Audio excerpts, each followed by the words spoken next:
Good morning, Healing Circle community. Today, I wanted to share something that kind of came to me over the weekend when I was working out. I was working out and I was taking a nice walk back, and I thought, I really want to start a series called Healing and Finding Your Professional Purpose. And kind of a healing in motion, some steps to kind of finding your professional purpose.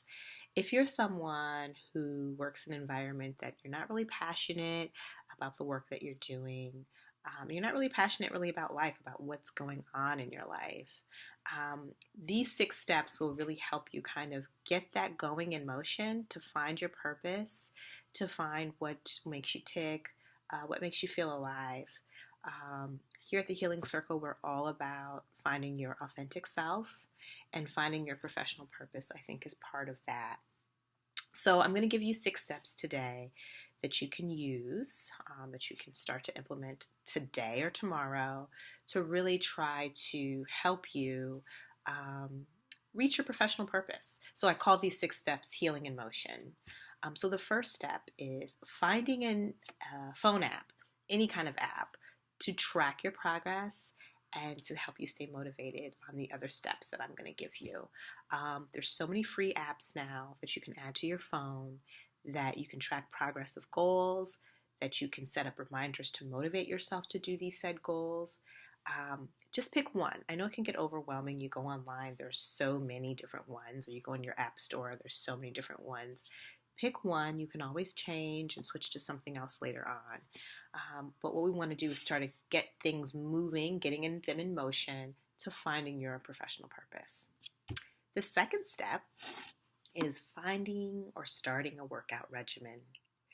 I know this one is hard, especially if you're not working out. And I know I've struggled with working out many years. I'll work out well for 3 to 6 months, and then I'll fall off for several months. But it's really important to get your blood flowing, to get your heart rate up, more days than not, especially if you're a little, old in the tooth like me. So you want to get your blood going, and you want to get your heart rate up more days than not. We all know the benefits of working out, how it can decrease depression and anxiety symptoms. We all have really demanding lives, and you can start a workout regimen, something very small, 10 minutes in the morning. There's a great app, a 7-minute workout that you could do in the morning or right after work in your own home. Get some weights. Start taking the stairs instead of the elevator when you get to work. Maybe find a group of people that you can walk around a park with during lunch. Anything to kind of get you moving. It doesn't have to be huge. You don't have to join a gym tomorrow and pay $50 a month to work out for hours on end. Something small, 10 to 20 minutes, more days than not. You're going to find that you're going to feel better about yourself. You're going to feel more confident, and you're going to be closer to finding your purpose. These steps are all about removing a lot of waste out of the mind and clearing your mind so that you can really focus on finding that purpose. So that brings us to step 3. And step 3 is find your meditation. So I have clients that tell me all the time, well, I can't sit still. I can't meditate. It's not for me. Meditation can look differently for different people. Meditation might be journaling for you. Meditation might be sketching or painting for you. Meditation may be just sitting down and doing 5 minutes of meditation. Meditation may look like 30 minutes of meditation for you. I know for me, meditation oftentimes looks like prayer, and also taking nice, quiet walks by myself and really being present while I'm doing that. Present in my body, present in my environment, what's around me. Meditation can look very different for everyone, and that's okay.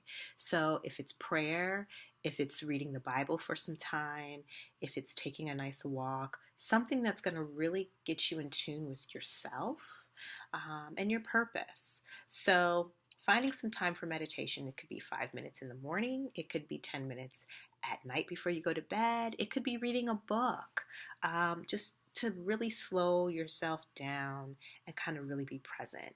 And some of my clients, we do mindfulness work. So if you're interested in mindfulness work, you can check it out online, Google it. It can help you with your meditation practice as well. So that brings me to number 4, which kind of goes into step 3. Step 4 is read something more days than not. I did not grow up in a home of readers. And a lot of times the stuff I read is stuff to help my clients. But reading something more days than not is so important. Maybe you want to join a blog online and read about things that other like-minded people are interested in. Maybe you want a self-help book. Maybe there's a mentor or someone that you really look up to that you want to read more about. But reading more days than not is so important. The world that we live in now, everything is on the phone. We're getting blips and blips of information here and there. It's so important to find some good books, things that are about growth that you really want to read, that you really want to get into.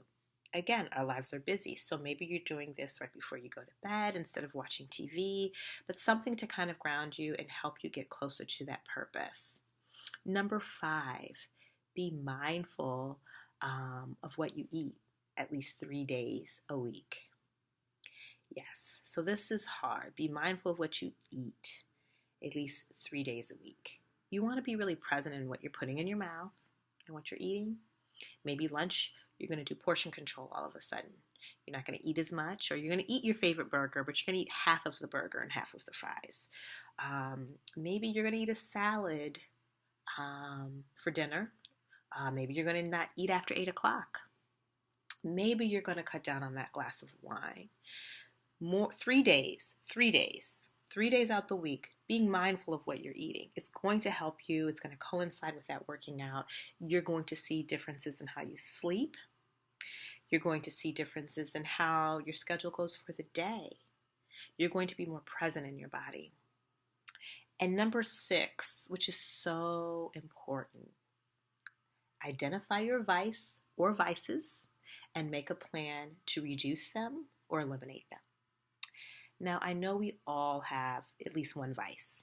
Vice meaning something we do that we know we shouldn't do. If it's I stay up late all night and I watch TV and I go to bed at 4 o'clock in the morning and then I have to wake up for work at 7 and I'm tired every day and I don't know why I do it, but it's a routine. I've done it for so long. I'm used to it. Maybe I have more wine than I should after work every day, but it's routine. I've been doing it for so long, so I still do it. But it makes me feel bloated and I don't get a good sleep. Maybe it's I eat a lot. Maybe I eat ice cream in the middle of the night.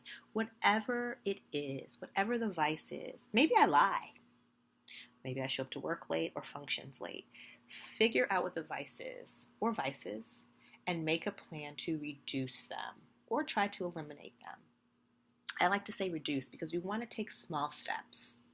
So in doing these 6 steps, these things are going to bring us closer to our purpose. What you're going to find is your mind is going to clear, it's going to be less foggy, and you're going to be able to really start to get to know yourself. It's so important for us to get to know ourselves.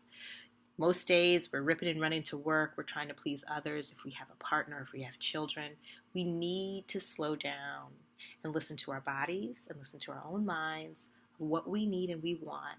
And what you're going to find is you're going to have these aha moments. Things are going to come to you.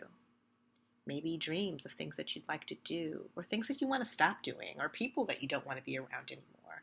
And the more you listen to that voice, the closer you become to your professional purpose. So that's all I have today. When I come back, we will be talking more about this series of healing through finding your professional purpose. We'll probably delve more into each of these 6 steps. And if you have any questions or comments, please feel free to reach out at healingcircle.org. That's healing-circle.org. Take care.